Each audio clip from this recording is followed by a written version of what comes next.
So I recently had an idea for a video while I was in the shower, and I was going to read the first draft of my novel that I'm working on now, because I started a first draft and now I'm in the process of like re-outlining the book and rewriting it, because that first draft was like a mess and it was terrible. And I was like, as I was thinking about it, I was like, you know, I can't really read that first draft. One, because it's like 81,000 words, that would take way too long.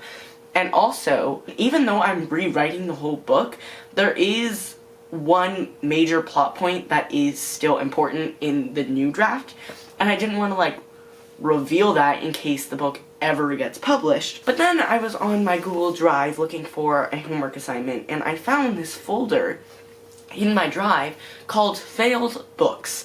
And I opened it, and I found all of these like little starts to books that I just never went anywhere with, because sometimes I would be like inspired by another book, or I would just get a random idea, concept, and I would start writing it. So I thought it would be fun to read those stories on camera for you. So that's what I'm going to be doing today, because yeah, it's just gonna be a mess. I don't really use Google Drive for writing books anymore. Ever since I got Scrivener, that's where I've been like I got Scrivener because I wanted to rewrite the first draft that was an actual mess. So that is, I don't use Google Drive anymore, so I forgot that there was this folder in there. But, you know, we're just gonna read it. I'm gonna go in chronological order. So the first book that I have, it doesn't have a title, it's just a 2-page document. Some of these are going to be like 28 pages, some of them are going to be like 2 pages, and you know, I've been sick for a really long time, so if I sound like a frog at the end of this video, it's not my fault. So yeah, we're just gonna start. Okay, I'm gonna do a dramatic reading. Chapter 1, The Decisions. Wow, said Ariel Tipton as she looked up and stared at the astounding Empire State Building. Imagine how long it would take to climb that thing, said Ariel's little brother Tom. It's not Mount Everest. You don't climb the Empire State Building, said Ariel's older sister Caitlin? I don't know how to pronounce this name. I'll put it on the screen so you can see my struggles. Yeah, no, wait, maybe you're wrong. I've decided tomorrow I'm going to climb the Empire State Building. That was some real fast-paced, wow, okay. I've decided tomorrow I'm going to, oh, I already wrote that.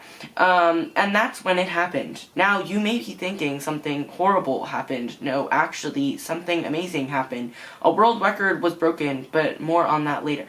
Okay, this storytelling narrative makes no sense because it's in second person, semi, but also in third person, and I basically just spoiled the entire plot of this book. Okay, also, if I'm like pausing a lot, it's because I put periods in like the randomest places. So, are you still going to climb the Empire State Building? Ariel's mother, Karen, asked at dinner, hoping the answer would be no. Okay, so we just went, like 5 hours ahead in 2 sentences. You see, Ariel has a thing where she always comes through with what she says she's going to do, which I mean is great, except when she says she is going to do something that puts her life in a death situation.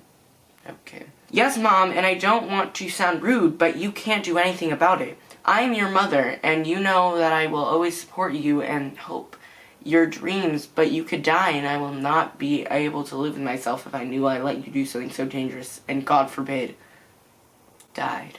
There's a ...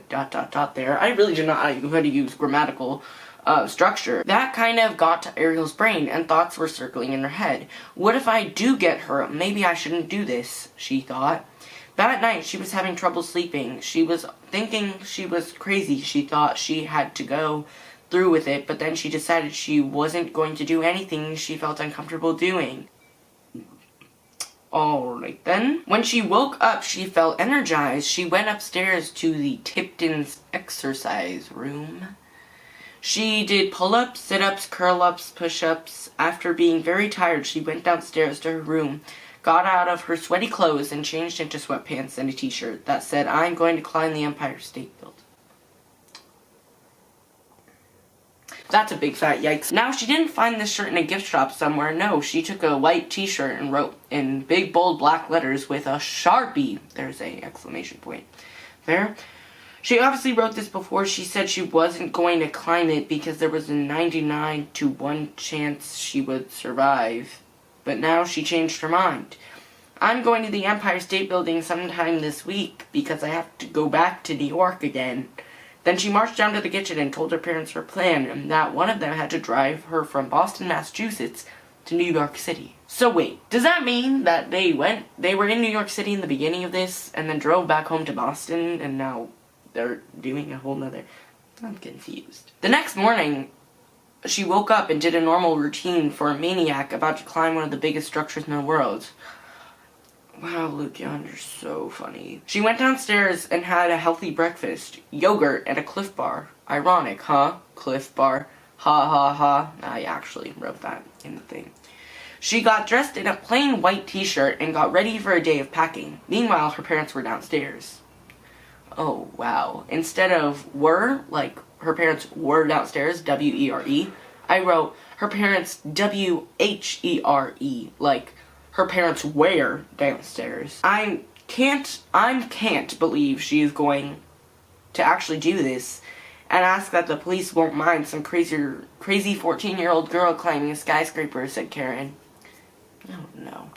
First of all, Karen, Ariel backed out once, but I would like, okay, so it would be like a quotation. First of all, Karen, comma, and then it wouldn't do any end quote, and then it would just be, Ariel backed out once before. Last night, there is a good chance she will tonight too, and if she doesn't, don't worry, I will talk to her. Ariel was upstairs in her room watching Once Upon a Time, her favorite show of all time. The next day, she went to her friend Christina's house and told her about her adventure. Her friend, of course, that she was crazy because she didn't say anything. What friend would crush the other friend's hope and dreams, even if they are putting themselves in a life or death situation? They did what they usually do at Christina's house, go in the pool, on the trampoline, on their phone while lying on 2 identical hammocks in the backyard.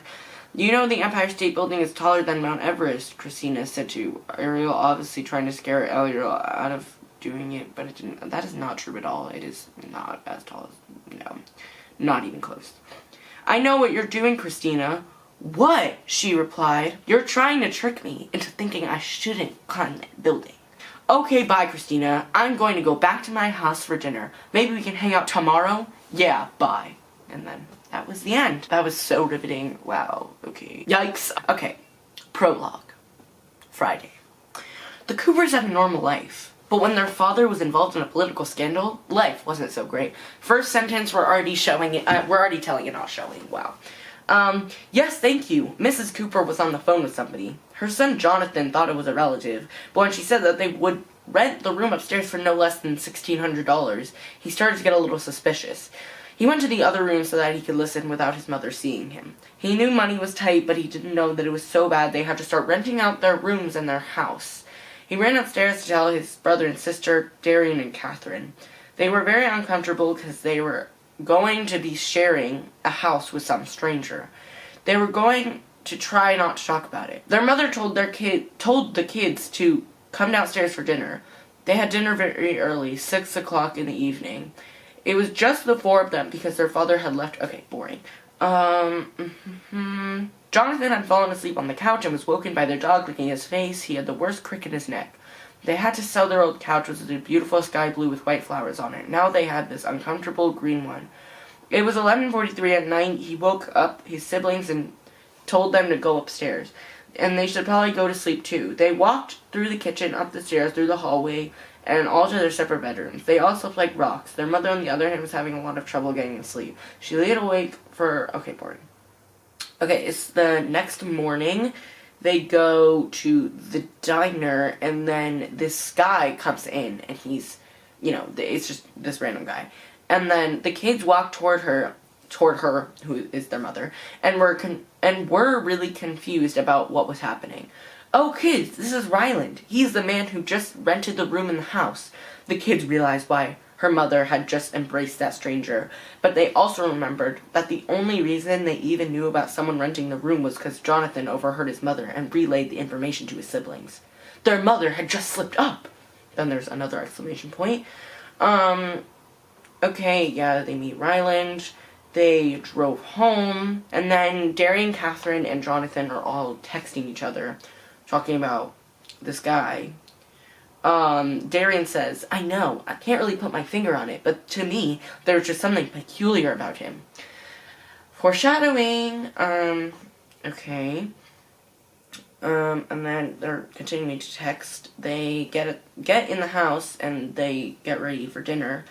Okay. So, Catherine, Darian, and Jonathan just, like, walked past Ryland's room, and they were like, oh, let's see what's happening, because they're weird.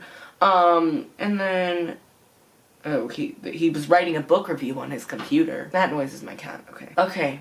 Ryland's phone began to buzz. All right, everything's in place, and we're about to have dinner. The kids were just in my room, so I quickly opened up a blank document and started writing about a random book. I think they bought it. I'll call you after dinner and we can figure out a plan. I'm not going back to the mothership until I get these pesky kids to come with me. Yes, don't worry. I will take care of the mother. I know the kids will put up a fight, but don't worry, I'll think of something. Hey, Ryland, dinner's ready, Mrs. Cooper called out. Coming, he said, and then picked up the phone again and said, I'll call you back. The kids made out everything he said. When they heard him get out of his chair, they ran downstairs.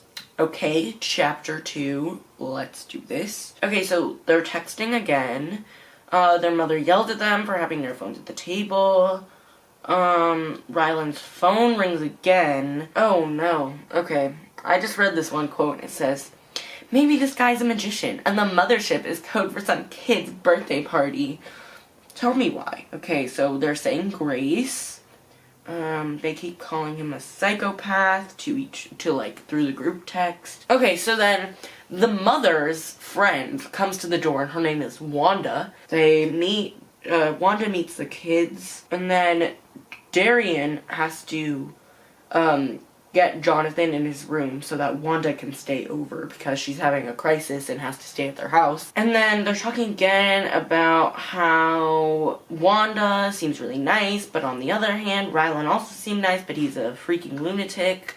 And then, oh, wow, this is so funny.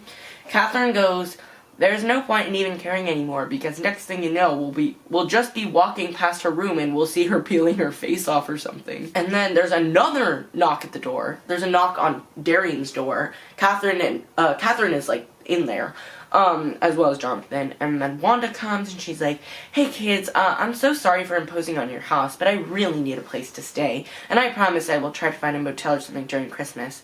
Catherine walked up to the door, standing right beside her brother. Wanda, we can never let you be by yourself during Christmas. You are welcome to stay. It doesn't bother us. Right, guys? Right, guys is in all caps, just want to let you know. She was glaring at her brothers, and they replied with a reluctant yes.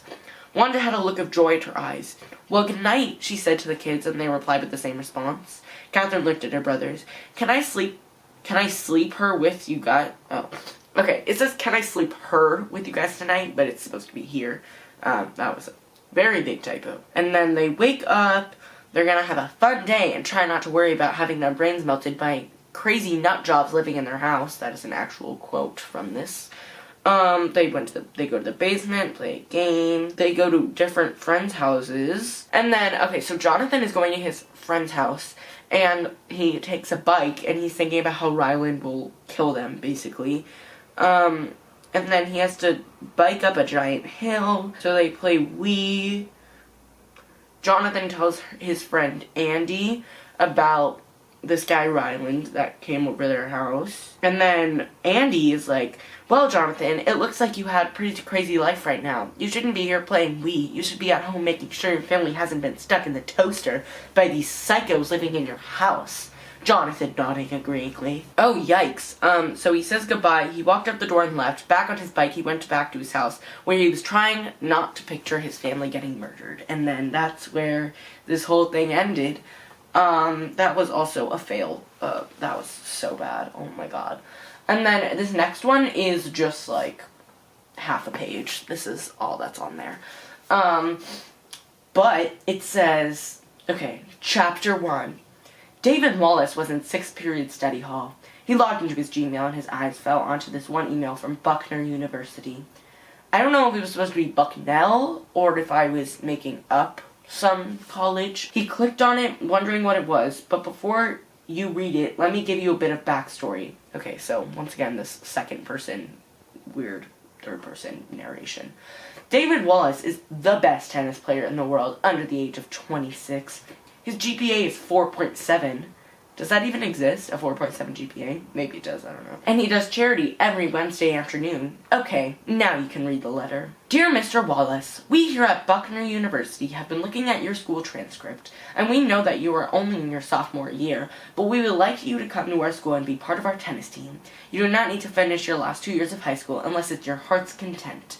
But whatever you decide, just, we would love for you to be part of our team. We understand that you will need to discuss this with your parents, and there's no rush. We realize that this is very out of the blue, but we would really like for you to consider coming to play at our school. We have sent this same email to both of your parents so that you can all talk together. Thank you, Buckner University Admissions Office. So this is a book that I actually had like an actual idea for. I didn't just start it randomly. Those other two books, I like literally had no idea where I was going.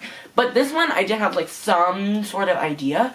So this one, I wanted it to be like a murder mystery. So he goes to like this college and then someone gets murdered and then the reader knows who the murderer is but the characters don't know it, and the characters know who was murdered but the reader doesn't know who was murdered, and it was supposed to be this thing, and then I was like, no, it's gonna be too hard to write, and then I just basically stopped writing after like half a page. So that's where that story went, and yeah, I'm never going to finish that because that was big yikes. Okay, so this next story is one that I came up with. I started reading The Diviners by Libba Bray, and I didn't actually finish it, but I had started it, and I finished The Diviners this summer, like this past summer, 2018. But this is basically just a ripoff of The Diviners, so I want you to know that, because this is a big yikes. But the top of the page says, New York City, October 2nd, 1923. So I am going to read this whole thing, just because it's like a page and a half. Irene Thomas took a step off the train platform with her tiny suitcase filled with smuggled alcohol, which she pilfered from a speakeasy. I was like really going for that Diviners vibe, and I failed epically. But yeah, I was like trying to be like this really descriptive author, and it was not working at all. It was a lot of telling and not showing, as you can probably tell. Irene was taller than most women, and she had a dark, short hair. It says she had dark short hair. Okay. She looked like a Ziegfeld Geralt. I wrote that as well. Was late at night and the moonlight. Okay. I just skipped like a whole bunch of words that like I skipped when I was like writing this. Okay. So the start of the sentence says, was late at night and the moonlight sky was more beautiful than it had ever been. The old cars were racing by and the city that never sleeps was very busy on that October evening. She visited New York City many times before, but tonight was going to be special. She saw a short man with a mostly bald head and some gray hairs here and there a little ways down the road, smoking a cigarette, leaning on a street pole. Irene slowly walked over to him, purposely hitting her heels on the ground to produce sound to get his attention. Irene is a fortune teller and a mind reader, and she knows just what people are thinking. Once again, telling, not showing. Okay. She can see into the person's past and future whilst knowing exactly what is circulating in their brain during the present. Hi, I'm Irene. What do you say you put out that Gasper and come with me and we can ride around the city all night? So I didn't do any research before starting this thing, and I just like looked up words, like old-timey words for like cigarette or like something, I don't really know. The man looked very sad and drunk. After Irene found out about her powers when she was 13, she's been looking for a vulnerable human that she can test her capability when she will need it. No thanks, darling. I'm too old for partying. I wrote 2 with only 1 O. Just wanted to let you know. I am just ready to live out the rest of my days here on the sidewalk corner. Irene closed her eyes and saw deep into his soul. She only studied a person closely thrice before, and she did it with her eyes gazed over the person's life through a timeline. When Irene looked over the man's points in life, she realized that he led a very boring one. Since Irene didn't want to seem like she did just that to see his wife. Okay, that sentence made no sense. Well, darling, my wife died a year ago today. She was a beautiful young woman, only 1 year older than me. It was tragic. She had been coughing up a storm for the past few days. Then one day I came home from work and I just heard her in the kitchen, coughing louder and harder than any time before. I ran into his sister and she was coughing up blood into the sink. I immediately called the ambulance, but when they arrived, it was just too late. Once again, 2 with 1 O. Irene turned her head sideways, genuinely feeling bad for him. My mama died almost 4 years ago from tuberculosis. It's a terrible way to go. She didn't realize how hard it was going to hit her. She saw from the timeline that she died of the coughing disease, but she didn't expect how similar their cases were. Irene stood up and held out her hand for the old man to take it. He did, and she pulled him up from the chair they sat down on because his legs were tired. Listen, I know how much you just want to go home and have a good drag on your cigarette, but I really need your help with something. Now, I can't tell what it is until I get everyone I need for the mission, but you have to trust me, okay? The man looked at her with suspicion, but also wonder. He put out his cigarette and took Irene's hand. Okay, darling, let's do this thing. Okay, but I'm just gonna read, like, the little bit, because this is, like, 17 pages, and I don't want to go, like, too overboard with, like, this video, like, so long. So, chapter 1. Everyone has dreamed of waking up and walking downstairs to find your Hogwarts letter. Rilla has been waiting in her family's cove under the sea for 15 years. Darling, wake up, it's time, her mother said with her tail treading water behind her. Time for what? Rilla said as she sat up from her seashell bed to be eye level with her mother. Your letter is here. Your letter from the School of Natural Abilities and Excellence, her mother said as she handed her the notes carved into the dry sea clay. Rilla's eyes widened as she read and reread her acceptance letter. At the School of Natural Abilities and Excellence, the acceptance process takes 5 years or more. Rilla sent in her application when she was 8 years old, and since has been waiting for 7 years for it to arrive. I got in! I can't believe it! When do I leave? Right now there should be directions on the other side of the clay, dear. Just flip it over, her mother said. There's nothing on there. Let me see, her mother said, as she took the clay from Rilla's hand and examined it. Well, if it's fate, you'll know where to go, her mother said, and kissed her daughter goodbye. And then there's, like, a page break, and it goes into this description of Rilla's family, how she's, like, half mermaid, and then she goes swimming through the sea. She goes into her human form and comes out of this pond, and she sees the, like, school, and there's this lady named Lindia. The head of the school came up behind Rilla and extended her hand. Hi, I'm Lindia, and you must be Rilla. Welcome to the School of Natural Abilities and Excellence. One of our attendees will take your bags and show you to your room. Rilla stuttered. I don't have any bags. I live mostly in the sea, where we don't need clothing, and the only pair I need is always on me whenever I transform into my human self. Lindia nodded. And then, yeah, okay, it's basically just, she goes in, she meets her new roommate named Corey with 2 eyes at the end, because I was cringy. Rilla goes to sleep.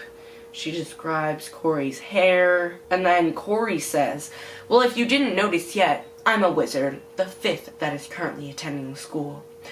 In my world, the wizards all have different specialties in their magic, but we can do all the same amount of things. Just some are better than others in certain areas of magic. And I just came here last year as well, Corey said while she hung up her cashmere sweater on a hanger in the closet ever so gently so none of the fabric got pulled. How old are you? Corey asked. 15. You? Also 15. And then Lindia comes over a loudspeaker and talks about dinner. They go to dinner, and then there's this person named Riley who asks, so, are you new? Rilla nodded. Well, I can show you around later if you're up for it. I have to bring my roommate Corey. You may know her a chicken. You may. What? She's talking about a chicken leg. Alright then. And then Riley. Okay, it says, hey, it's Riley, a girl said as Riley and Rilla sat down at their table in the dining hall. Guys, this is Rilla. Rilla, this is Gabriel, Rachel, Chris, Sunya, and Nadine. They all waved. Sunya started talking. So Riley, I saw this really cool dress in the school store, and I'm thinking about getting it for you. You would just look awesome in it. And then I just, like, skipped a bunch of sentences, apparently, because it just goes off and okay. Okay, and then Lindia comes on the speaker again and she says, "Attention to all School of Natural Abilities and Excellent students. We have some terrible news. There's been an attack in a land just bordering ours. We need to stay put inside our school until the time-traveling criminal has been taken care of. And if you leave, you shall be expelled and banished from the school forever. I am counting on you to stay put and don't leave the campus." So basically, what has happened in these first 10 pages, Rilla has gone to the school, met her roommate, gone to dinner, and found out that there was this time-traveling criminal trying to kill everyone. And then they will die or be expelled if they leave. And then Corey comes in, Corey with 2 eyes, wanted to specify that again. And she goes, "We need to go to that land." "What? Why?" Rilla asks. "That's the land I grew up in, and my brother and sister have been killed. We need to find the criminal and end their life." And then, chapter 2. Rilla, Chris, Sunya, Rachel, Nadine, Gabrielle, Riley, and Corey all ran to Rilla and Corey's room. My brother and sister were murdered by that man that Lindia was speaking of on the loudspeaker. We need to go to my homeland and destroy the person that hurt them, and whoever doesn't want to join me, so be it. So who's coming? And then they all raise their hands, of course, because it's a young adult novel. "I'm all for trying to take down a villain, but Corey, how are we going to leave without Lindia or Johnson?" Johnson's like the person that brought Rilla to her room in the beginning. "Or anybody else not realizing we're gone," Rilla asked, bug-eyed. "I have a perfect plan," Corey began.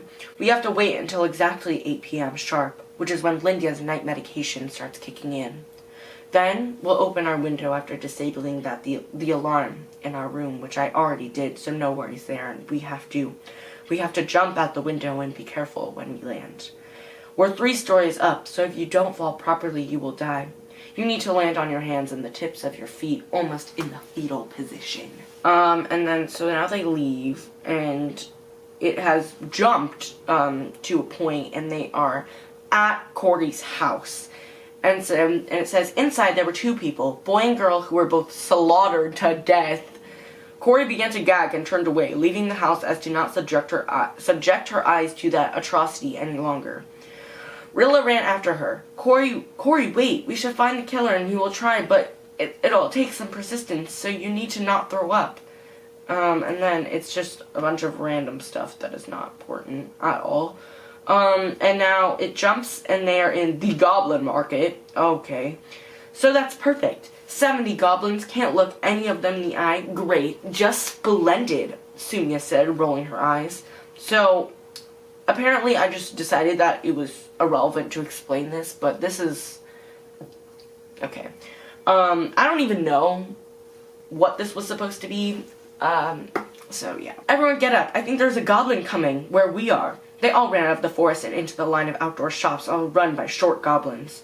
They had warts on their faces and wrinkled on their eyes and forehead. That's just beautiful.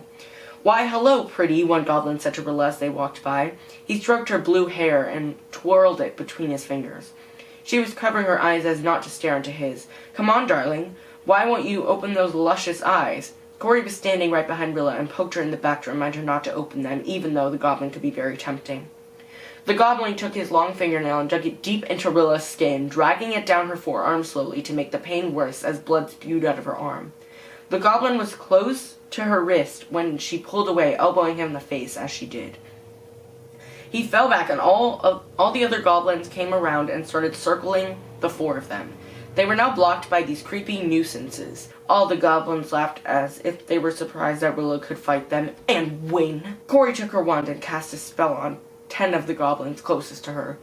Rilla kicked another 10 in the face, making them fall on the ground in agony, all holding the part of their face Rilla had struck. Riley punched 15 of the goblins in the face. Sunya did the same, while also kicking 5 more. 45 down, 25 left, Rilla said, taunting the demonic-like creature.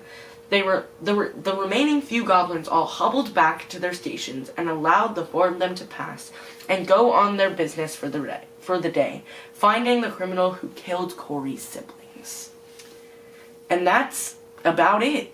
The other ones I don't really want to read just because they're really long and just, like, really, really bad. So yeah, that's where I'm going to end this video. But as you can tell, these were like actually so awful. But yeah, I just wanted to share this video, and I just thought it would be interesting and fun. Maybe it was, maybe it wasn't, I don't know, kind of stressed out. Maybe this was the worst video ever, but you know, I'm fine with that. Okay, so thank you for watching, and if you're wondering, like, well, what were you going to do if you continue with these stories? I do not know. The only one that I knew about was the Kid David Wallace one. The boarding school story that I just read to you was one that I, like, was gonna make, like, a novella series because I just read Every Heart a Doorway and I was like, this is so cool, I'm gonna do this. And then I was like, no, I'm good. If you have any cringy writing, please send it to me because I would love to read it. I'm not gonna make fun of you though. If you think it's cringy and you want to send it to me, you can. I mean, I'm gonna read it. That's gonna be it for this video. I want to delete like all of these right now, just because my eyeballs are like going to melt into the ground because of how embarrassed I am. But yeah, thank you so much for watching, and I'll see you in the next one. Bye.